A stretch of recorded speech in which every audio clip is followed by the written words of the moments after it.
Hey everyone and welcome. Well, this was brought to my attention. This was from Channel 4 and it's Baroness Warsi, Warsi, however you pronounce it, being an absolute swamp fraggle. And I do believe that we have rotten politics, and I'm not using that as an exaggeration. Now this was with another lady that I completely dislike, Cathy Newman. Now I won't put you through a lot of it, just the important parts, as she's basically saying the direction that she wants to go in, and any other direction is, are you ready for this? Fascist! Now let's remember, this woman was a Conservative Party co-chair. And she got in under the EDI. You know, where they make sure that certain people get in, even though it's supposed to be democratic. Well, that's how she did it.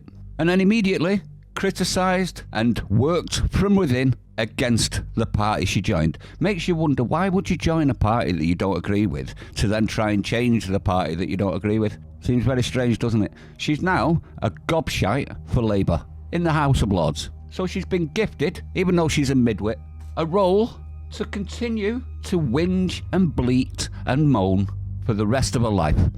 Now if this isn't proof that we need to abolish the Lords, or at least shrink it down to people that the people of the nation want to be allowed. But anyway, I digress slightly. Have a listen to what she says. We are at a crossroads in this country, and we have to decide whether we are going to be an inclusive, tolerant country which believes in liberal values. I think you'll find the country's already decided, Warsi. You just refuse to listen. Or whether we are going to become an increasingly inward-looking, protectionist, ethno-nationalist, bordering on fascist values. Well, we've been liberal for a very long time. How's that working out for us, everyone? Is it working out well? Are you enjoying the country that you're living in? Are you enjoying people like this telling you that your country's crap, we need to change, we need to be exactly how they tell you to be? Because if you're not, you're obviously an ethno-nationalist. Absolute disgrace, isn't it? It's always the first go-to, isn't it? Fascist, ethno-nationalist, Nazi. And what I think is at stake here is no longer just the Conservative Party or individual colleagues or individual rhetoric. This book is about saying these are dangerous times.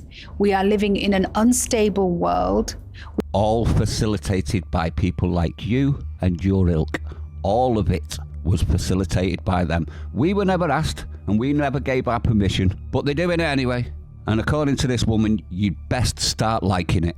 We are living at a time when more power, more money, more growth, more diplomacy. Diplomacy? Do you actually believe in diplomacy? I actually think diplomacy is just another word for going to meet other people from around the world who are milking their countries so that they can milk each other's countries even more. Everything is moving south and east. And if Britain is to retain its place in the world... I don't care about its place in the world. I just want my country. And I want my country to be back where it used to be. You know, where crime numbers were a little bit lower, quite a lot lower. You know, where people could actually buy a house. You know, where people could actually get a job that was worth actually gifting your time towards because of the wages. You know, that sort of a time. We want to go back to that. And if that means protectionism, we're quite happy for protectionism, lady. Aren't we, everyone? And that doesn't mean that we're an ethno-nationalist state, or fascists, or Nazis. It just means we don't agree with liberal values, because liberal values have took us down this route, and now look where we all are. Then the one thing it should be is a beacon of inclusive liberal values. It should be a place which is considered to be a haven. You were brought in on inclusive, weren't you? You were brought in on inclusive. I wonder how they think that appointment went, considering all you've ever done since is do this. Moan and whinge and moan and whinge. Not a place where hate starts to become mainstream and part of people's lives. So there you go, people. Basically, she wants this country to be liberal, inclusive, open the doors and be friendly to everyone, no matter what sort of problems come with it, because she's damn sure not saying that there are problems, is she? But we know there are. Statistics prove it, even though they're trying to hide it. Now, I don't know about you, but this is testament that we need to reduce the numbers of the Lords. Now, I think we do need some sort of process where we can scrutinise Parliament, But I damn sure know that we don't need 600 of people like her milking the system for very little benefit to the nation. Because she's not a benefit, is she? She's just running around calling everyone names. Typical. Let me know what you think. I'd like to know your opinion. Stay sane. Abolish the Lords. And I'll see you on the next one.